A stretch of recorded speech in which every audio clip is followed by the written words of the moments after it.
नै नं बुरिजाहार गामियाव आइ दैमाजों खुरखानाय आरो दुब्लिनिफ्राय दै बोहैलांनानै हा खुरखानाय हाखौ रैखा खालामनो थाखाय मोननै अन्थाइ खाम्फा गायसनो। 19 नं सिडली आसाम बिधानसभा बियाबनि एमएलए पानिराम ब्रह्मआ गावनि बियाबनि सिङाव दैजों खुरख्लाजानाय गुबुन गुबुन थावनिफोराव दावबायो। बेजों लोगोसे बिथाङा थुक्राझार बिसिडिसिनि सिङाव गोग्लैनाय 2 नं बुरिजाहार गामियाव आइ दैमाजों खुरखानाय आरो दुब्लिनिफ्राय दै बोहैलांनानै हा खुरखानाय हाखौ रैखा खालामनो थाखाय मोननै अन्थाइ खाम्फा गायसनो। एमएलए पानिराम ब्रह्म, चिरां जिल्ला बेंगिरि गकुल चन्द्र ब्रह्म आरो गोबां दोलोनि मावथि आरो गामिनि गोबां सुबुंफोरनि नुजाथिनायाव बिटिसि एसअपिडि नि गेजेरजों अन्थाइ खाम्फा गायसनो।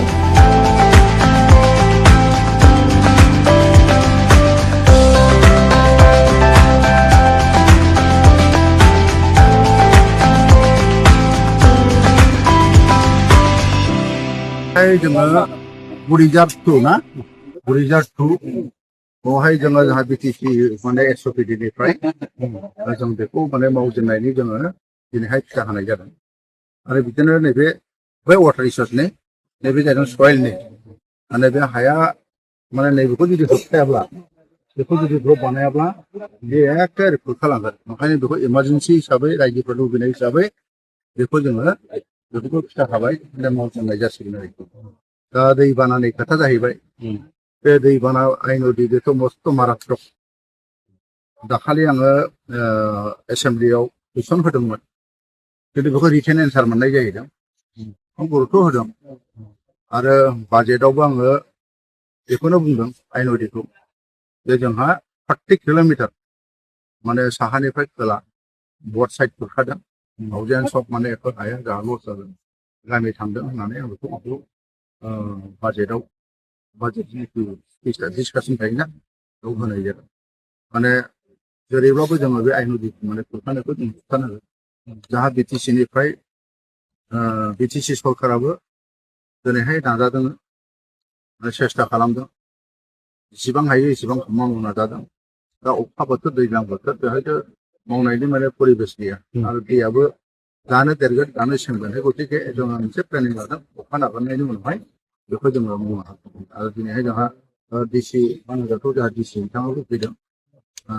बिथाङाबो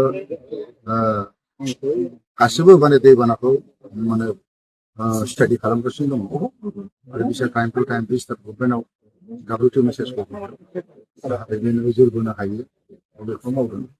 आरो जोंहा गासिबो बेवहाय जोंहा जोंनि प्रतिनिधि दं, रायजो दं। बे खोथाया जाहैदों मा जोङो जोंनि आइ नदिखौ जोङो बोरैहाय जों पारमानेन्ट माबे खुरखानिफ्राय जोङो खुरखानायखौ होबथानो थाखाय मावनो हायो बे जोंहा प्लेनिंआ दं।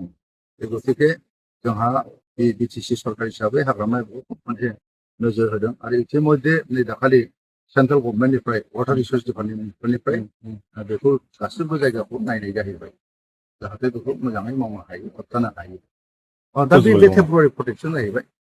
पारमानेन्टआथ' एसे सम लागोन आरो बे दैज्लां बोथोराव माने दानो अखा हादों दानो देरदों आरो सेमदों। बेवहाय माने नोङो दा मोनसे खामानि मावनायनि परिबेसानो हानायबो नङा। गतिके अखा नागारोब्ला दैज्लां जोबोब्ला जोङो मेसें बोथोराव बेखौ जोङो जिखिनि जोङो दा माबादों प्रजेक्ट बानायदों होबथानायनि थाखाय जोङो स्टेट गभर्नमेन्टखौ जों नारसिनदों आरो बिटिसि हिसाबै मावनायनि आखाइ जादों बेखौ खालामनो हागोन आरो बेखायनो बुंदों आङो दाखालि बेखायनो बाजेट डिसकासनाव मोनसे स्पिच आं माबादों, आं बुंदों 30 kilometre both side of the आइ नदि eroded माने thousands of माने एकड़ ओमफ्राय भिलेज माने बे खुरबाय होननानै बुंदों। आरो बे खुरनायखौ जुदि होबथानो हायाब्ला माने जोंनि चिरां डिस्ट्रिक्टआ माने आधायानो माने खालि हा जासिगोन होननानै आं बुंदों आरोखि। बेखौ बेयावनो बुंदों। ओंखायनो बेखौ जेरैब्लाबो माने इमारजेन्सि भाबै बे हाखौ मावनांगोन होननानै आं बुंदों। खारन जोङो बिटिसि हिसाबै सरकार दंखायो मख'बाय, स्टेट गभर्नमेन्टआबो बयबो जाहाथे बेखौ माने नुयो मिथियो, बेनिफ्राय बेखौ जोङो मावनायाव माने जोङो फान मोननो हायो बेखौ जोङो लादों आरोखि। आरो जों आसा खालामदों बे फैगौ समावहाय जोङो बे खुरखानायखौ माने होबथानानै रायजोफोरजों फैगोन।